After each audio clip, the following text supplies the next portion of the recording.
Hello,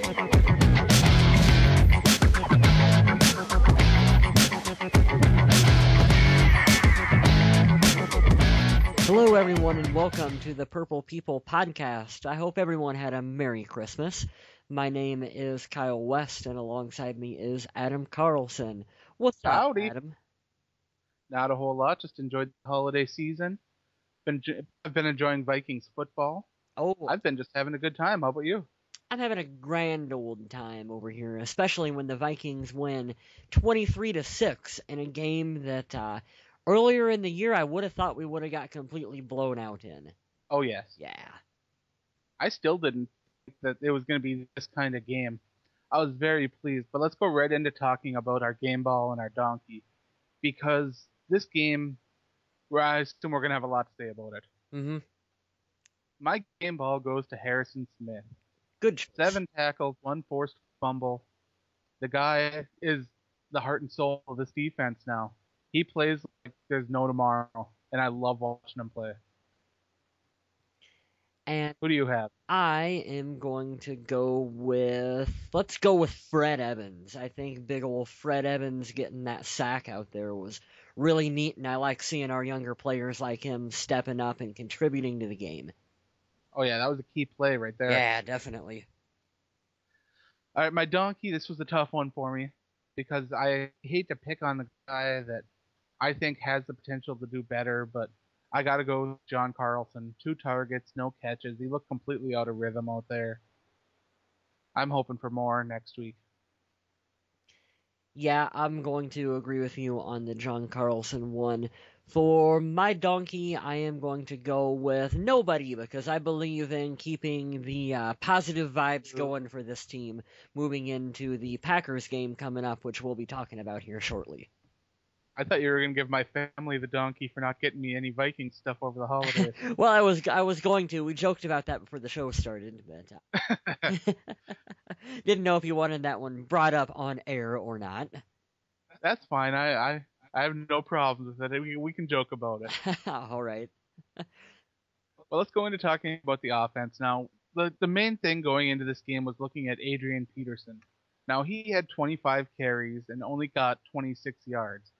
Now, when I say only, I mean that by Peterson standards, not by running back standards. Because most running back standards, 86 yards on 25 carries would be fantastic. Yeah, we're expecting every game for him to get 150 yards rushing at this point. And so yeah, 86 feels like a little bit of an off day. But in my opinion, the record, I want him to break the record, but the win is more important. And the fact that he had a bit of an off day, and I am making air quotations right now, and we were still able to pick up the win is a good sign for this team. Peterson also had 1 catch for 4 yards. It's nice that they're getting him involved in the passing game, even if it's just 1 or 2 plays, just to have that threat in the backfield there. Same thing with Toby Gerhardt. He had 1 catch out of the backfield for 5 yards. You gotta let them know that they're not afraid to get their weapons out of anywhere and to use their most dynamic players. Toby Gerhardt, 31 yards on 8 carries. He had that touchdown where he dragged a player past the goal line. Mm-hmm. I've been kind of hard on Toby this season because I expected more from him, and he delivered this game. I have too, and that touchdown run in particular is exactly what I want to see from Gerhardt moving forward on this team. You know, he's not going to be one of those players that's going to trick you with a lot of cuts and whatnot on his runs. So I expect from him to get hit and to drag players behind him and shake them loose and get in and get those tough yards. That's what he needs to do for this team, and it was really good to see him actually taking advantage of the playing time that he got. Definitely. And let's talk about Christian Ponder spreading the ball around. No interceptions, 53.6% completion rate. The no interceptions He only thing threw is huge. 1 touchdown, Mm-hmm. 174 yards. That's not a huge total, but he is playing the role of game manager, not turning the ball over, converting third downs, which he did. He lost 1 fumble on a sack, but that's going to happen.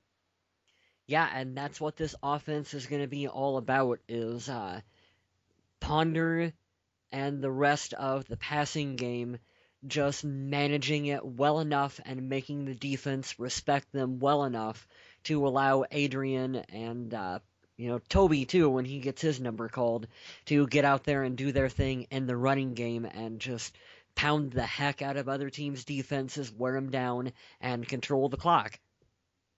Definitely. Now that sack fumble was the only sack that the offensive line allowed. We saw a different man out of Brandon Fusco this week. He did not seem to like getting replaced by Schwartz in the other games because he came out and he was playing mad. Which is good. Sometimes you got to light a fire underneath these players and let them know, hey, if you're not going to get the job done, well, someone else is. And certain players will respond to that by shutting down, and other players respond to it by going out there and playing their ass off when they get a second shot. And that's what we want to see, is someone who rises up to the occasion. And a lot of that, you gotta think a lot of this comes to Leslie Frazier and how he coaches this team. Yeah, Leslie Frazier has to be a candidate for Coach of the Year. Oh, yeah. I don't know how he couldn't be.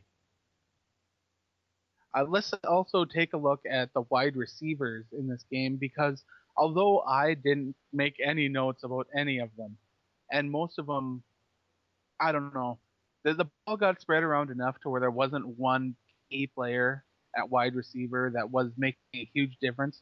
But we did see some big plays from Jay Wright. We saw Jerome Simpson grab that pass that Ponder tried throwing out of bounds. Mm-hmm. We did see some plays, and that's what we need to see from these wide receivers. We also saw Simpson get a key block on a play downfield. So for those of you that are already throwing in the towel on Simpson and saying that he won't be back, you might want to take another quick look at it and say, hey, he might not be the starting caliber guy on the outside that the Vikings need right now, but he's definitely better than a lot of the guys down the line. Yeah, and I'm kind of looking at it going, you can't replace everyone in a single off season, and Right. Simpson is one of those guys that, yeah, maybe we're going to give him a little bit more of the benefit of the doubt than what he deserves, but at the same time, you can say, well, he had the suspension, and then maybe he got hurt a little bit, and now he's finally starting to get his legs back underneath him, and you're seeing him going up and making, well, like that catch you said where Ponder tried to throw it out of bounds, and he got hit with the ball, and Jerome was able to go up and bring it back down in bounds and make quite a nice catch on it. Yes. That's worth it. It's worth something. You know what I mean? Right, and the hustle on the block too, to show Mm-hmm. that he's not just there to catch footballs, that he is a team player. I actually do think that this game alone, despite not having a huge yard turnout, this game alone has solidified his return to the Vikings. Yeah, and plus, he's a professional. He knows that he's had some games where he's had two or three key drops that have hurt the offense, and it's embarrassing to all of these guys when they go out and they don't play well and they know it. So it's a little bit of personal pride on the part of the receivers to want to go out there and do good and make catches and show some love back to the Vikings for bringing them in and giving them an opportunity.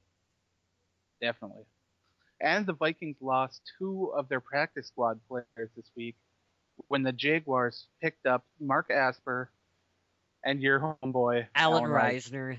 Yeah, I'm actually kind of happy for Reisner to see him get picked up with another team, just because he's been bounced on and off the Minnesota roster down to the practice squad to back up so many times that hopefully he can go with the Jags and get an opportunity and make the most of it and have a good long NFL career where he just gets to finally stay active and be a part of the team.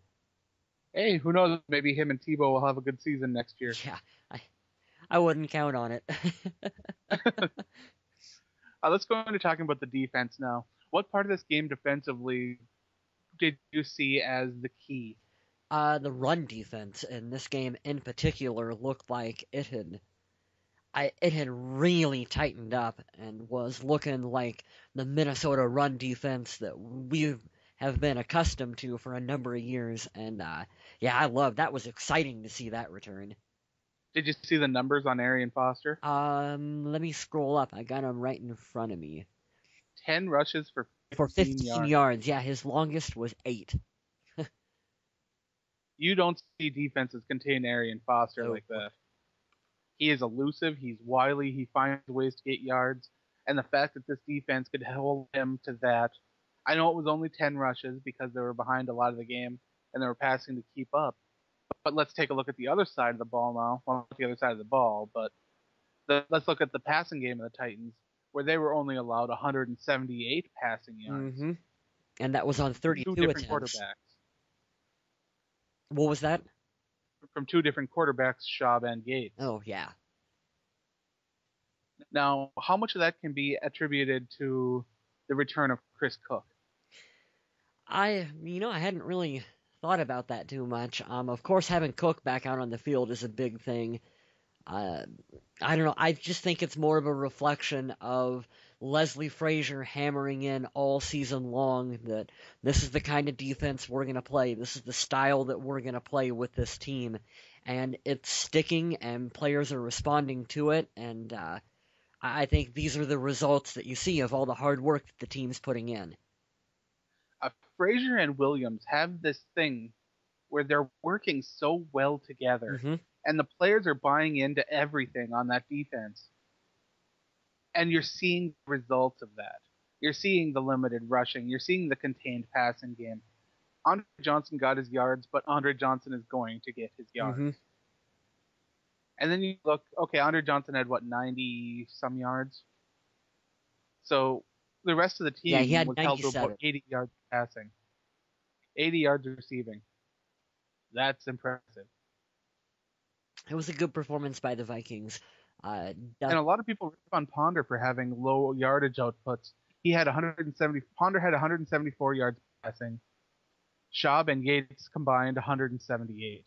So that's 4 more than Ponder. Hey, I don't care what the stats are for passing or receiving or what any of that is. Our offense is getting the job done right now. We're winning, and we are 1 win away from making it to the playoffs. So why would you care if Ponder has a low amount of passing yards when he's not turning the ball over? He threw for a touchdown.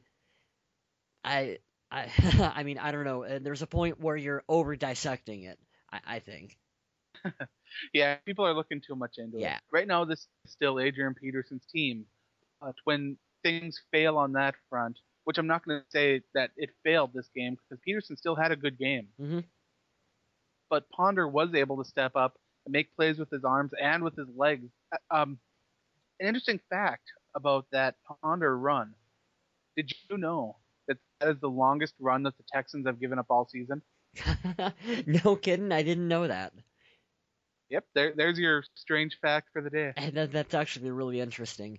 It's funny that you should mention about the team, it's being Adrian Peterson's team, so to speak. And in my opinion, that's the way it should have been from the beginning since he was drafted. And I understand why, in 09 when they brought in Brett Favre and Sidney Rice was having the season that he was having along with Percy and whatnot. And it was a little bit of aerial show with Adrian mixed in. In my opinion, I actually think they got that wrong in 2009. It should have been what the offense is doing right now, and that is a hell of a lot of Adrian Peterson with the passing game sprinkled in to complement it. And if they would have been smart enough to do that back in 09 with Brett Favre, potentially we would have won that Saints game if we would have went in with a mentality of we're going to run the ball down your throat, we're going to control the clock, and Favre is going to manage the game instead of the interception that happened that cost us at the end. You know what I mean? Yeah, this is what I'm kind of getting out of what you're saying, is that Vikings fans were spoiled during the Brett Favre days. Yes. They saw these huge yardage outputs, they saw these dynamic passing plays, and just crazy aerial attack. And this offense isn't set up to do that. And now that the fans aren't seeing that kind of stuff, they're kind of like, oh, this is kind of boring.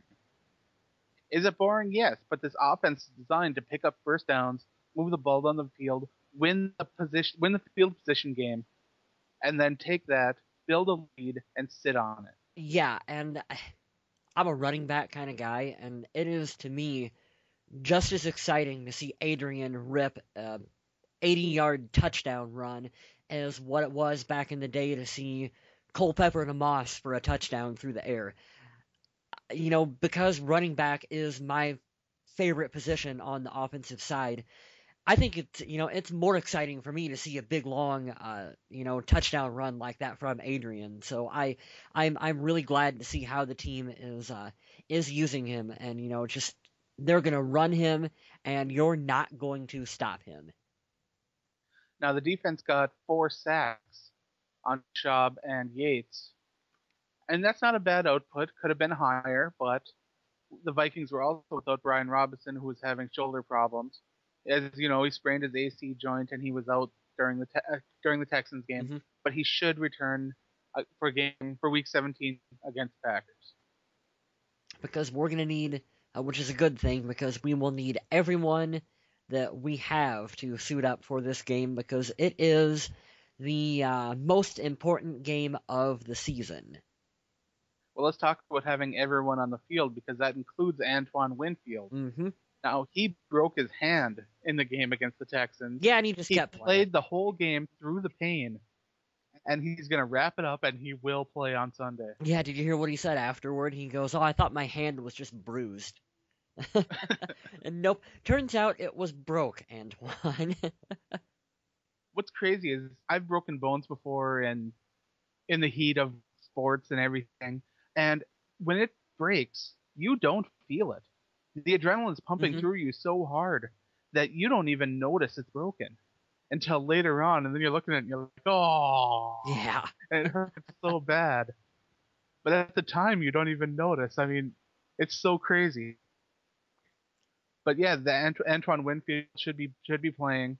Brian Robinson should be back, which gives the Vikings I believe, clean injury report. Yeah, other than just the little nagging things that happen because it's late in the season with I don't know, you hear about Klui's got something going on with his left knee, or just little minor things like that are coming up. But otherwise, yeah, we are a really surprisingly healthy team. Speaking of healthy, let's talk about Blair Walsh and his healthy field goal kicking. Set a new NFL record for most field goals of 50-plus yards in a season. The guy's automatic, and you can't say enough about him. He got voted to the Pro Bowl, and yeah, we're just really fortunate to have him on the team. And let's get one thing straight here.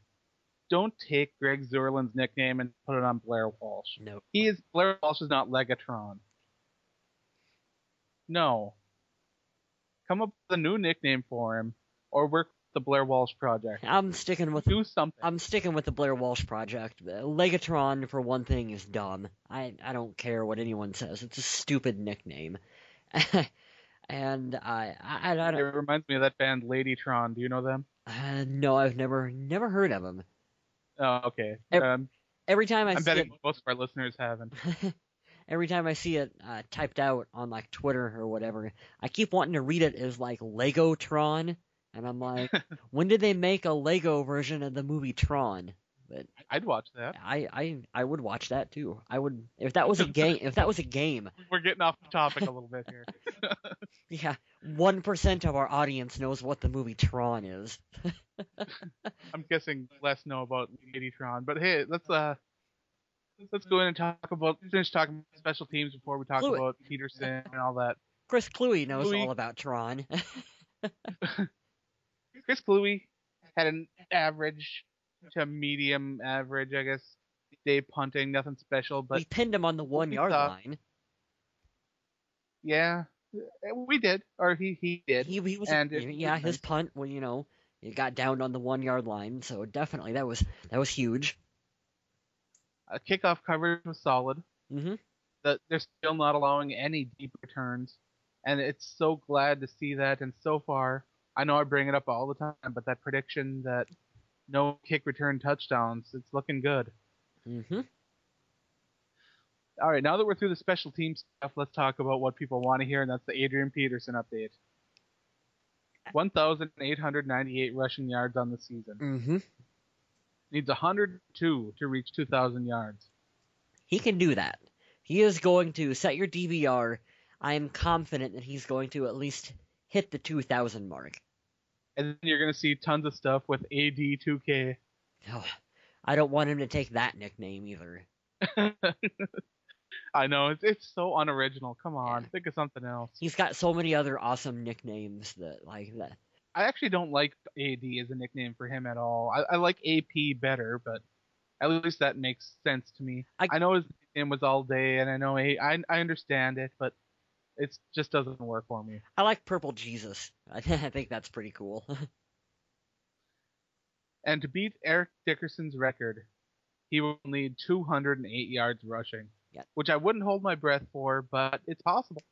My breath is held because I think he's going to be close to that. I don't know if he's going to hit the full 208, but you know as well as I do that he is going to give that 110%. Well, one thing that we're going to know for sure is that the Vikings won't be just handing the ball off and handing the ball off. They will be playing to win the game. Oh, yeah. Now, I know that this is going to be kind of a frowny face on me from a lot of people, but I think like you know how Kelvin Johnson has the receiving record yard from Jerry Rice, that record. Mm-hmm. I think there should be an asterisk next to that. Because come on, the times are so different.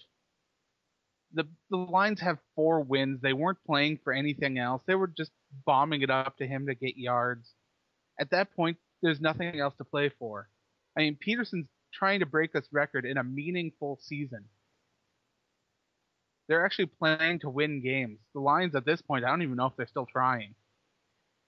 Yeah, they're trying for draft position, and we're trying for the playoffs. So, yeah, I totally hear where you're coming from on that one. To me, there's a big difference between these two records. And if Peterson can break that record, the Vikings can win the game, that is 200% of a reason to be excited and party. I am.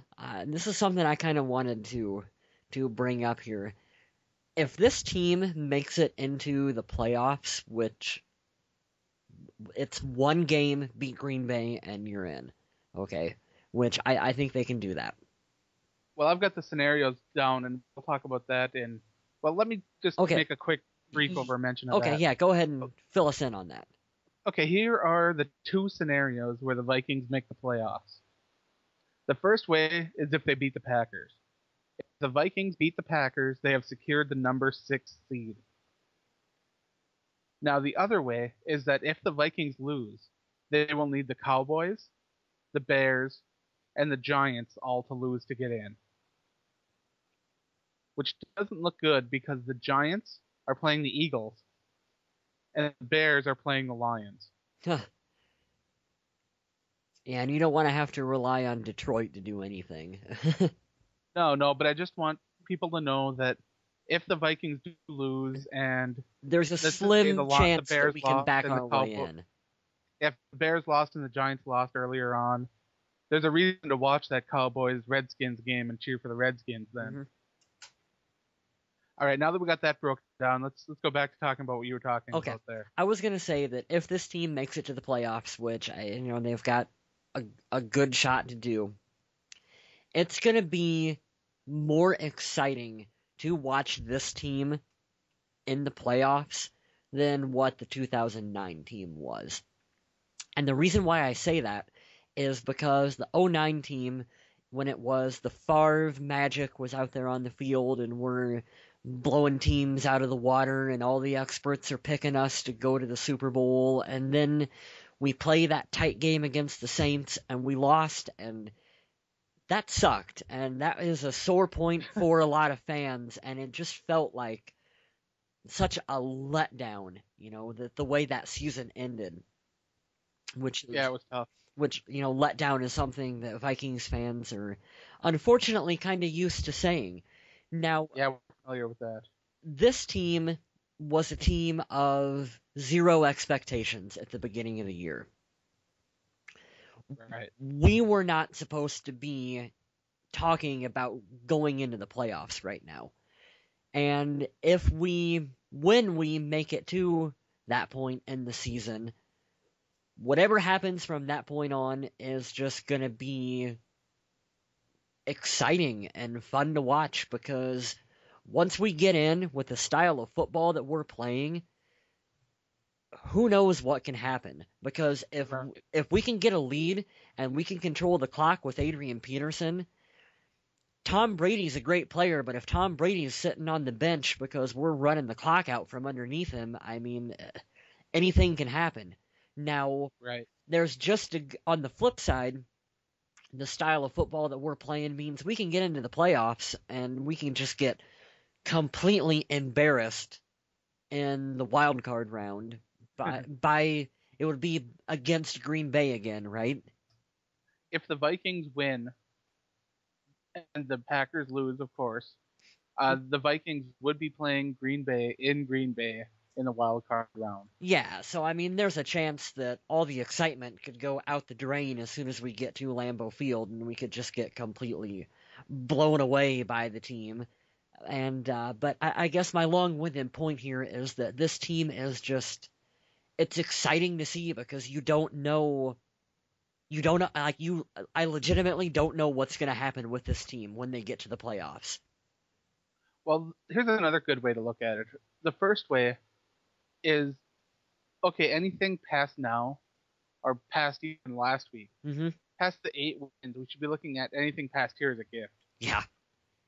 because this wasn't expected. I am so happy and pleased with the direction of this team.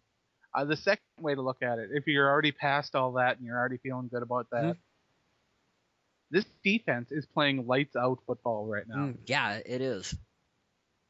The offense is moving the ball. It's moving the chains, getting first downs, scoring points, whether it's field goal, touchdowns, whatever. And when you got both those things kicking, you have a chance. So I don't know if anybody's going to be looking at this Vikings team as being a joke if they do make the playoffs, but I hope they do. I hope they do. I hope they look at this Vikings team and say, oh, they don't deserve to be there. They'll be easy to beat. I hope that they feel that way. It's kind of like that Seattle team from a couple years ago that backed in that no one gave any shot to, and then they had that one game where they beat the it was the Saints, wasn't it? Yep. Yeah, where Seattle just like destroyed the Saints, and then Well, let's use the most recent example. Let's talk about the Giants last year. hmm They had to win their last 2 games to get into the playoffs. And they did. And then they kept going. They won the Super Bowl. oh man, it's just so because Anything can happen. the mentality of this team of playing it literally one game at a time, and they've said that they've felt like they've been playing in the playoffs for the past 3 weeks now, is how they've been approaching it, is that we gotta win, we gotta win, Yep. we gotta win. And so they get in and they take it one game at a time, and we've seen some really good game plans coming out from Bill Musgrave and Leslie Frazier, and offense, defense, special teams have all been doing their parts. So it's really cool to see what they're doing right now. Well, hopefully next week's show will be as exciting, as interesting as this, and we won't be talking about how the season's done. But as of now, I'm looking at the season as a success, and hopefully next week we'll be talking about how the season's still a success, but we still have more to look forward to. Mm-hmm. That's all I have for this week. Do you have anything else you'd like to talk about? No, I don't, and I just agree with you. I hope we're back next week talking about how Minnesota picked up the win over top of Green Bay. Well, I'd like to thank everyone for listening and remind everyone to stay classy in Minnesota.